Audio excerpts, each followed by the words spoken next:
This is a summary of Chapter 13 of The Art of War by Sun-TZU.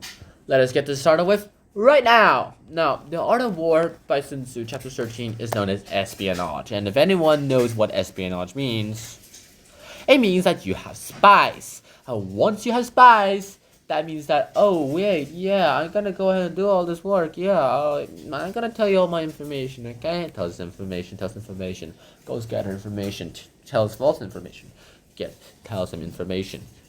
And basically, that's what espionage is. Basically, where you go ahead and start deceiving the enemy in whatever way that you would live to do. The Art of War itself puts this to a heightened part of it. What do I mean by that? Spies are the core foundation of an army, or in any generals too. Nobody should be closer to the spy than the general, and nobody should be closer to the general than his right-hand man and his spies.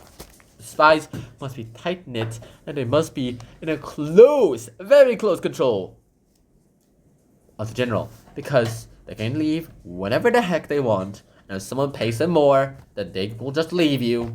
They'll go to the one who pays them more. They're very disloyal, and the only way to make them loyal is to keep paying them over and over and over and over and over.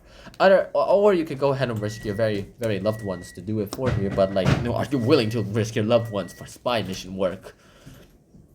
You also must be careful that they're double spies, because the strategies that you are going to use can also be used by your enemies. Now, what do I mean by that? Let's start off with the different kinds of spies. First of all, there is the spy where they give false information. There is a spy where they go ahead and give, that just gives you the information. That's the basic spy. That's the one where they infiltrate as best as they can, give the information that they got. It might be a little lacking, but it works. There should be no middleman between the spy and the king. General. It's just the general and the spy. One-on-one conversations, no one else in the room. Next, the spy. There's a double spy, where a spy goes ahead and pretends that he's also a spy from the other and for the enemy too, but is in reality a spy for you. He goes ahead and leads false information towards the enemy, and then gives you good information from the enemy, and then you go ahead and use the information accordingly. The third one is the one where you go ahead and convert enemy spies towards your own ranks. You're like, you're a spy, eh? Yeah, you're a spy. I'm gonna kill you. No, I'm not going to kill you unless you work for me. Now, here, I'll pay you more. How much are they paying you? And then they tell you how much they're paying you. Okay, I'll pay you this much. Not good. And they're like, oh, wow, yeah, I'm gonna work for you now. What are they gonna think about it? Well, as long as they don't know I'm captured, I'll be working with you and I'll give them false information. Is that good enough? And very good, very good. I'm gonna go ahead and go work now. I'm gonna go ahead and get you to work. That's basically double spy, and then you have the enemy spies that you convert towards you, and then you have the basic spies. The one thing that they all have in common: no middleman. I cannot emphasize this much more. No middleman. In chess, it's always best to go ahead and give false information. You move certain pieces to make them think that you're doing this. You attract them here. You go ahead and attract them towards this place so that they will go ahead and fight you here. But in reality, you're all preparing for this one person, one piece to move in and strike your king dead. And that's it.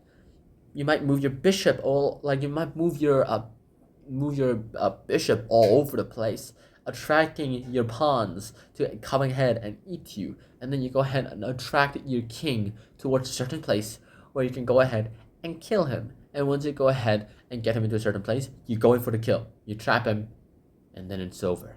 He's dead. Or at least captured, I suppose. This is the art of espionage. Feed false information to the enemy. Get good information to yourself. Do whatever it takes to do a spy's work. Do whatever it takes to be able to work it out. Do whatever it takes to be able to succeed. Do whatever it takes to get the information you need. Obviously, Sun-TZU didn't write that. I just made that up on the spot. But that is basically what Sun-TZU is saying. Sun-TZU himself is just telling us the importance of spies. How much more important they are than the enemy. Than your army. Sure, your army is the one that's going to execute the spies. Orders and plans. Everything will be depending on the spy. you must also be able to confirm the information in a spy. That's why you need more spies. Once they're all able to confirm, and you can like independently get them away, you make them never meet each other ever. Once you are able to go ahead and confirm that the spy is true to his word, you might be able to trust them a bit more. You will give them more information, and you'll be able to get them better and better information too.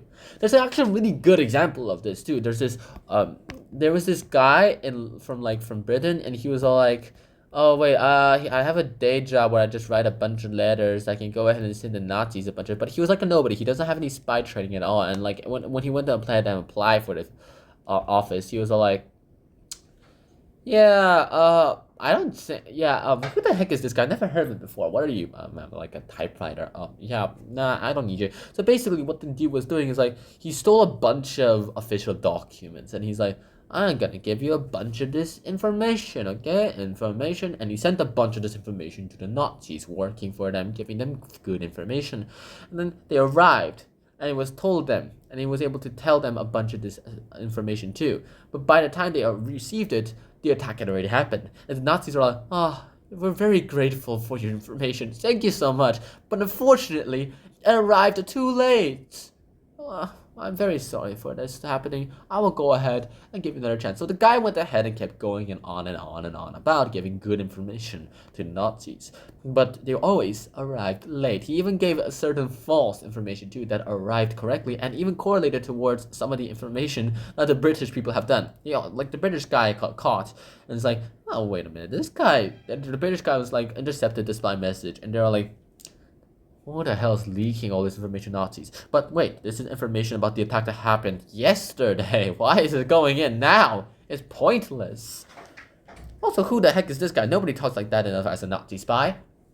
So they go ahead and talk about it. They figure it out, and they figure out it's this guy. Once they go ahead and figure out that it's this certain guy, they went ahead and defeated him and worked him out into his own place. They went ahead and got him into their ranks. They conscripted the guy, and he became a double spy for Britain, helping the Nazis in their work, whereas also helping the British, and actually helping the British here too. That's a very good example of this, and I think that just underestimates how useful spies are.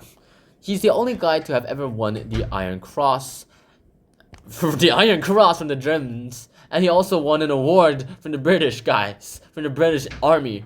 So basically, he's the only person ever to go ahead and win awards from both sides.